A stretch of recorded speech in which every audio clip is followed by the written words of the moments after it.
Hi everyone, welcome to my channel, and today we're going to take a look at another horrible case with you. A crime of honor committed by close relatives. A crime of honor is a severe criminal act, typically, but not necessarily, committed against a female family member as punishment for bringing disgrace and dishonor upon the family. The offenses punishable by death at the hands of relatives can vary across different countries and cultures, but often include marital infidelity and apostasy. Each year, according to official statistics, around 5,000 such crimes occur worldwide. However, various women's rights organizations claim this number is at least 4 times underreported. What is most alarming is that often, the perpetrators face no punishment, and their actions are deemed righteous. Police in countries where such crimes are prevalent simply turn a blind eye to these acts, and although it is claimed that in recent years the penalties for such actions have been intensified, there are no official data to substantiate this. Sami Shahid's case in 2016 shocked the world. She was forcibly married off to a cousin she openly despised and sent to her ancestral homeland. However, she soon broke off this imposed union to marry for love, against her relatives' wishes, and paid the ultimate price for it. Her story drew intense public scrutiny as she was a British citizen of Pakistani descent. Yet she met her tragic end in Pakistan, where the case was quickly suppressed, attempting to frame it as an unfortunate accident. The Shahid family story. Chaudhry Mohammad Shahid and Matiaz Shahid emigrated to the UK in the mid-1980s from a small Pakistani village named Pandori, located in the Jhelum district of Punjab province. They moved to a foreign land in search of a better life to escape the poverty they lived in back home. In November 1987, their eldest daughter, Sami, was born in the English city of Bradford, located in West Yorkshire, and a few years later, her younger sister, Mita, was born. The head of the family established his own business renting cars, which later focused on renting luxury vehicles, including high-end limousines. As his business prospered, he helped 2 of his brothers and their families also move from Pakistan and settle in the UK. The relatives also opened and successfully developed their businesses. One brother had his own seafood shop chain by the early 2000s, and the other opened a flower delivery and floristry company. Overall, the Shahid family was quite well known and successful in Bradford, being quite wealthy and influential. Sisters Sami and Mita were born and raised in the UK, but their family strictly adhered to the laws and traditions of their ancestral country, so the girls grew up under the influence of a mix of European and Pakistani cultures and customs. The liberal English views and manners starkly contrasted with the strict orders of their ancestors' country. For example, the girls were not allowed to drive a car, and all their contacts and movements were strictly monitored by their father. The elder daughter, Sami, was the apple of Chaudhry Mohammad's eye and was considered daddy's girl. He indulged her in every way, buying her expensive outfits and jewelry, and paid for her education at one of the most prestigious universities. She meticulously cared for her appearance, used cosmetics from well-known brands, visited beauty salons, and spent extravagant amounts of money there. Meanwhile, she worked part-time at a post office, essentially supported by her father, who paid for all her whims and desires. Frequently, Sami, without her family knowing, would rent a car and drive herself. She loved driving, felt confident behind the wheel, and did not understand why Pakistani traditions forbade women from doing so. She was headstrong and freedom-loving, but she tried not to upset her parents, doing everything as they said. Shahid had many friends from school and university in England with whom she kept in touch. She was characterized as a bright, kind, and cheerful person. Forced marriage. Despite living a life filled with love and abundance and seemingly having everything she wanted, the woman was deprived of the opportunity to make any decisions independently. She constantly lived with an eye towards her parents' and elder family members' opinions, from whom she needed constant approval for her actions. More than anything, Sami feared upsetting her father, whom she adored. However, numerous prohibitions, fears, and strict orders meant she was never truly honest with her family. In 2012, her parents decided it was time for their eldest daughter to settle down, get married, start her own family, and have children. They insisted that she go to Pakistan and enter into a marriage in accordance with all the rules and cultural traditions. They chose her cousin, Chaudhry Muhammad Shakil, whom she barely knew, as her groom. It's worth noting that marriages between relatives and arranged marriages are quite common, although not a strict requirement in Sunni Islam, but the tradition is honored to this day. Sami knew that sooner or later her parents would choose a husband for her and present it as a fait accompli, leaving her with no choice in the matter. She was prepared for this, understanding the inevitability of such a marriage, but her father's choice was truly shocking to her. Shakil was openly distasteful to her, even causing her some repulsion. Additionally, he had recently been released from prison where he served time for ending someone's life over a land dispute. Since childhood, Sami occasionally interacted with Shakil as if he were a brother, but she could never imagine him as her spouse. Notably, her own parents were also cousins whose marriage was arranged by relatives, but they managed to genuinely fall in love and build a happy family. Her parents believed that their daughter would experience the same fate and that she and Chaudhry would eventually fall in love. Despite her aversion to the groom, Sami could not disobey her father and understood how important this was to her family.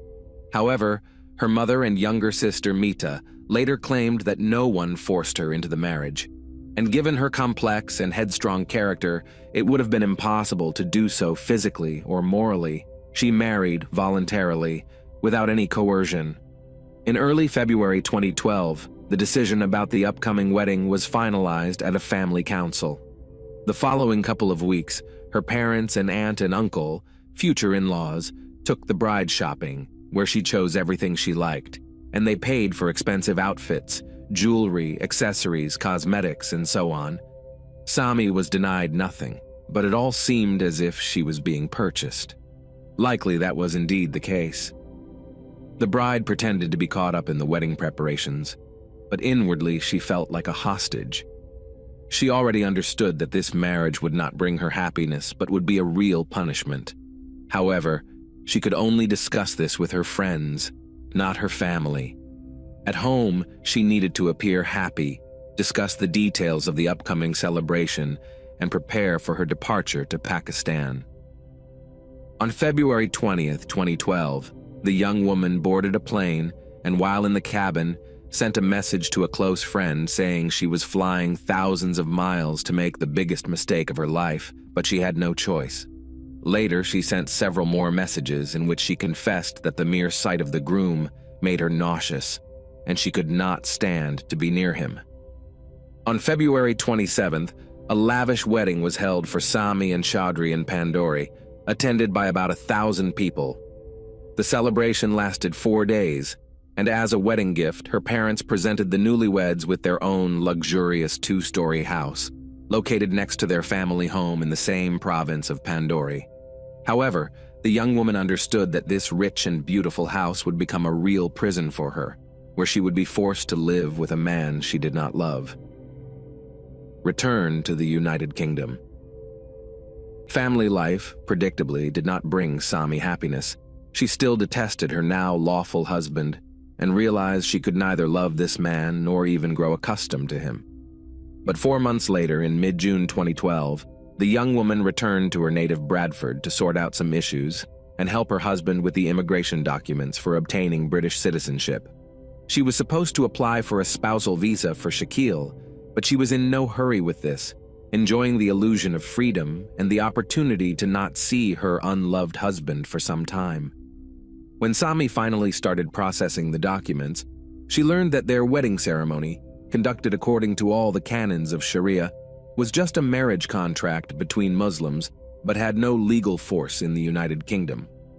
To recognize such a marriage, certain measures under European laws were necessary, namely conducting a civil ceremony and obtaining an official document, a marriage certificate. Friends of Sami noticed changes in her character and behavior after returning from Pakistan. The young woman appeared sad. Her eyes seemed extinguished. She was no longer the joyful and sociable person she used to be, and she clearly harbored deep resentment towards her parents. Any conversations or mentions of her husband and family life provoked irritation and anger in her. The issue was that Shackle was very jealous and tormented his wife, even from another country. He constantly called her and could demand at any time that she video chat with him. This was how the man controlled where his wife was, what she was doing, and who was with her. Moreover, this was, in a way, a demonstration of the husband's superiority and his power over the woman. In early August of the same year, during a phone conversation with a close friend, Sami confessed that her nerves were giving out. She was completely drained and no longer wanted to live because she had lost any joy, hope for happiness, and a bright future. She said she detested Chaudhry with all her soul and never wanted to see him again. However, she could not say this to her relatives. They only went around telling everyone about the luxurious wedding they had arranged for their eldest daughter. The very man. In early September, without having resolved the issues with the spousal visa, Sami was forced to return to Pakistan to her unloved husband. She regularly wrote to friends about how miserable she was, how much she hated her marriage, and how she felt trapped with no way out.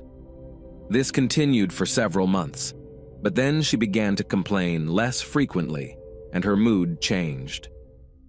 During her next visit to the United Kingdom, it became clear what had caused this change. It turned out that she had met a young man online, Syed Mukhtar Kazim, who, like her, was a British citizen of Pakistani origin. He was born and raised in London but had been working and living in the United Arab Emirates for the last few years. The pair started corresponding and quickly developed romantic feelings. They secretly arranged a meeting, and in October 2013, they saw each other in person for the first time. Sami immediately realized that Syed was the man of her dreams, with whom she wanted to spend the rest of her life. He was kind, caring, attentive, and courted her beautifully. They had a lot in common, but they both understood how dangerous and risky their relationship was. Nevertheless, life only seemed meaningful to the young people when they were together.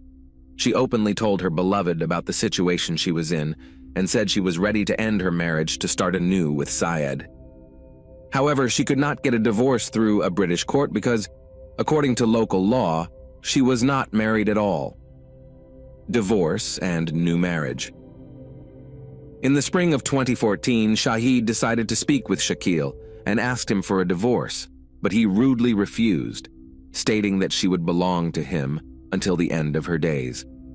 Then, during another visit to the United Kingdom to her parents, she secretly contacted a local Islamic Sharia council, reporting that she had been forced into marriage, which was a valid basis for annulling the marriage. She also converted from Sunni to the Shiite branch of Islam, which her new lover belonged to. The cleric contacted the woman's husband to hear his side regarding their marriage, but he again rudely refused to discuss his personal life, stating that he would not give permission for a divorce. After that, the Islamic Sharia Council of the United Kingdom dissolved the marriage, recognizing that Shahid had been coerced into it by family pressure. Sami's family members had no idea that she had divorced her husband in absentia and was preparing to remarry, now to the man she loved. In September 2014, the young woman secretly married her new chosen one. This time, the union had legal force, and the spouses received a certificate of registration of their relationship, confirming its legality. The same cleric who had granted permission to dissolve the bride's previous marriage conducted the Nikah religious ceremony. Only a few close friends of the newlyweds, who were present at their wedding, knew about this event. The couple was truly happy. Sami confessed to her friends that she felt like a princess in a fairy tale and couldn't believe that all this was happening in reality. However, this joyous and happy event was the beginning of a real nightmare: family dispute and escape from the country. When Shakil demanded that his wife return to Pakistan, she responded that she no longer belonged to him and presented a certificate of her new marriage. This infuriated the man, who immediately called his father-in-law to inform him of the situation, sparking a severe scandal. The family attempted to coerce her to return to her husband with threats, but she refused, which soon led to severe consequences. A few weeks later, Sami was brutally assaulted on the street while shopping with her sister. Notably, her sister was unharmed, but Sami nearly had her legs broken with metal bars. The police took her statement but failed to find the men responsible for the assault, and the case was quickly dismissed. At this time, Syed had to fly to Dubai for work, leaving his wife in the United Kingdom, awaiting a visa to follow him. The wait became a real torment for her, filled with endless threats, disputes with relatives, and fear for her life. Moreover, her parents tried to prove that their daughter's divorce from Shakil was invalid, and even caused a scene with the cleric who had married the lovers. Sami's mother was furious, insulting her daughter and saying that she had disgraced their family and would suffer terrible retribution. In the spring of 2015, Sami finally received her visa and was able to fly to her husband in Dubai. It felt more like an escape, as the young woman feared her family would do everything possible to keep her and forcibly return her to Pakistan. For several months, she kept her passport with friends who also bought her a plane ticket and accompanied her to the airport. A new life. The following year was the happiest in Sami's life. She enjoyed her freedom and the ability to make her own decisions, living with the man she loved, who adored her and was ready to carry her on his hands. Additionally, she could drive a car, something her parents and former husband would never have allowed her to do. In photos posted on social media, Sami was radiantly happy. She blossomed, looked more beautiful, and it was clear she had achieved what she had always dreamed of. Shahid wanted to become a mother as soon as possible, but sadly, this happiness was not meant to be for her. Nonetheless, she and her husband confidently looked to the future, making plans for their lives, unaware that her closest relatives had already condemned her. Immediately after their daughter's departure, her parents filed a missing persons report with the police, which they later wanted to reclassify as an abduction, accusing Kazim of the crime. The Shahid family members started devising a plan to force the young woman to return by any means necessary, considering various options. Threats no longer worked on her, but they could play on her sympathy. A sinister trap. In June 2016, Sami's parents conveyed tragic news. Her aunt, Shakil's mother, had passed away. Sami was devastated and even considered flying to Pakistan for the funeral, but she was aware of the risks involved. Many family members still hadn't accepted that she had left her unloved husband and remarried. Her actions were viewed as betrayal and disgrace. A week after the aunt's funeral, her mother called again, reporting that her father's health had severely deteriorated. He had diabetes, and his condition had recently become unstable. If he passed away, Sami knew she would never forgive herself if she didn't visit him. Despite her concerns and her husband's attempts to dissuade her, she decided to travel to Pandori. Fearing for her life and safety, she promised her husband to keep in constant contact with him.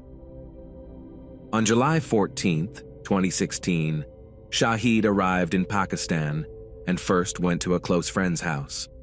She left her passport and return ticket to Dubai with her friend, shared her fears, noted her bad premonition, and asked her friend to pray for her safe return to Syed. The following few days passed relatively peacefully. She stayed in touch with her husband and friend, updating them on her movements. She visited her aunt's grave with her family and met with many relatives. She was scheduled to fly back to Dubai on July 21st. However, on July 20th, Sami suddenly stopped making contact. Tragic news. On July 20th, 2016, Chaudhry Mohammed Shahid called the police station to report the tragic death of his daughter.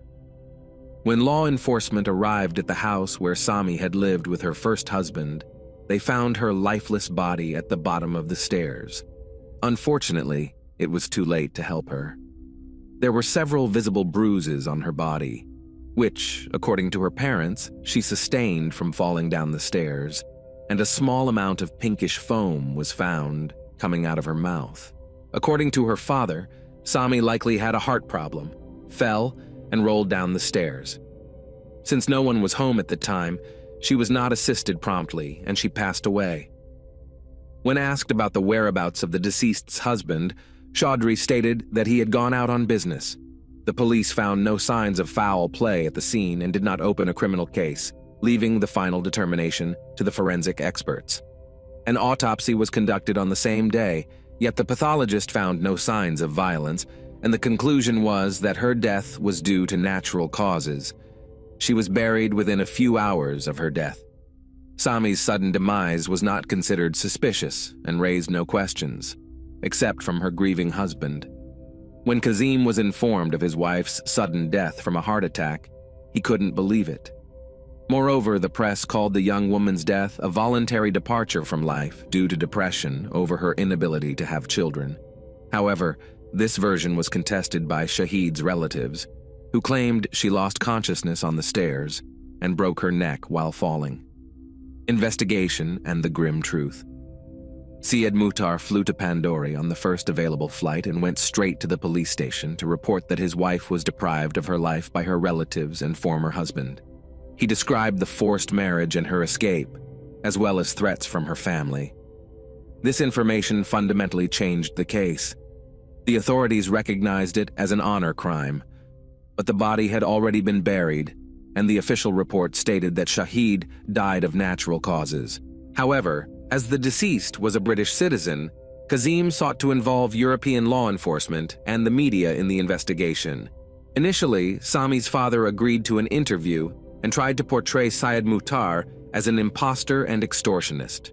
However, after the young man produced their marriage certificate, as well as a hard-won copy of the medical report and post-mortem photos of the deceased, an investigation was initiated.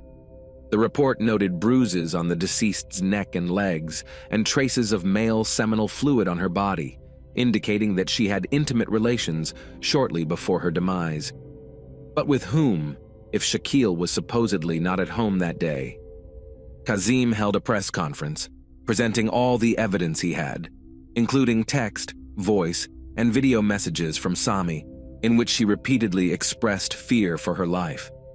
Suspicions arose that the police had been bribed, and the deceased's father and former husband were immediately detained. It turned out they had no intention of letting the young woman return to Dubai. They forcibly brought her to the house given as a wedding gift, where they searched all her belongings for the passport and ticket, which, as mentioned, she had left with a friend. A furious Shakil, with his father-in-law's tacit approval, physically subdued the young woman, and after she tried to escape, the men caught up with her on the stairs. While the former husband strangled Sami with her scarf, the father held her legs, leaving her no chance of survival. This account was confessed at the station by the perpetrator himself, although Chaudhry Mohammed denied any involvement in the act against his own daughter. Legal proceedings and the fate of the participants. Besides the father and former husband, the deceased's uncle, who had acquired a forged report before the autopsy, and the commissioner who conducted the initial investigation, were also detained. In court, Shakil recanted his confession, claiming it was made under duress. He spent just over 2 years behind bars but was released on bail in September 2018. In 2019, the man remarried and again attempted to relocate to the United Kingdom, which was unsuccessful. The father of the deceased was in prison from July to December 2016 and was also released on bail.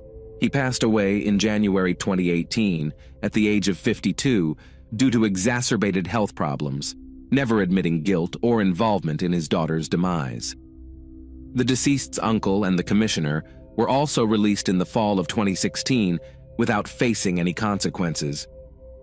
Soon after, arrest warrants were issued in Pakistan for Mita and Matiyaz Shahid, but the mother and sister of the deceased promptly returned to Bradford.